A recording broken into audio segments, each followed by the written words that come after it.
Päivää, miten voin auttaa? Olen kirjaston omistaja. Päivää, etsimme kirjaa vampyyreistä. Minulla on sattumaisin sellainen. Odottakaa, etsin. Hetkinen. Jokin näistä kirjoista saattaa olla oikea etsivänne. Tässä. Odottakaa, anteeksi.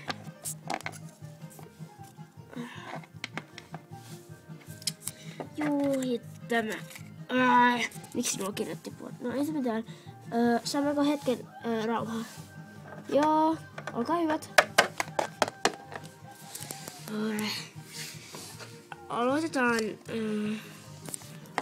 tästä. Tuosta näin. Ei oo se. Ei todellakaan. Koitetaan tätä. Joku rakkauskirja.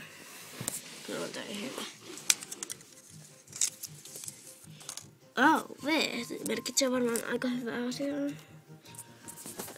Niin. Jos nyt etsimme vampyyritarjaa, niin kyllä se jotain hyvää merkitsee.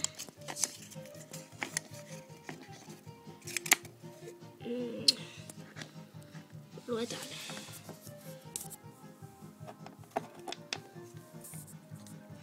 Hetkinen.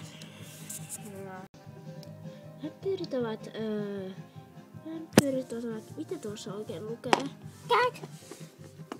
Vampyyrit ovat yleensä mustia tai jotain muihin pukeutumia eläimiä täällä Pets-maailmassa.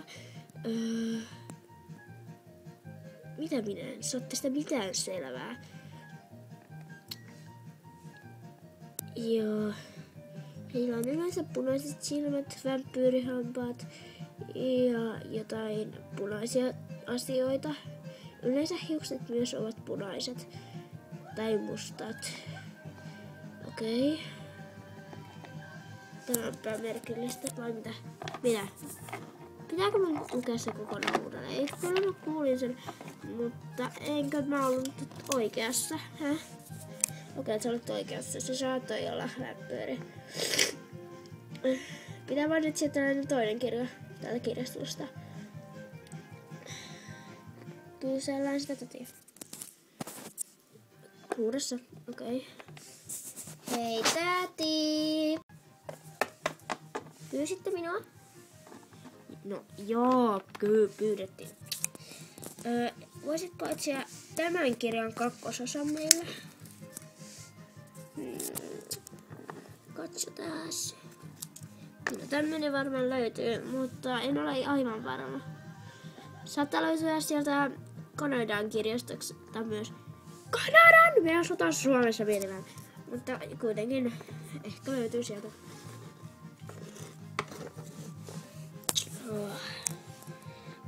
Tässä pitää odottaa. Jepulis.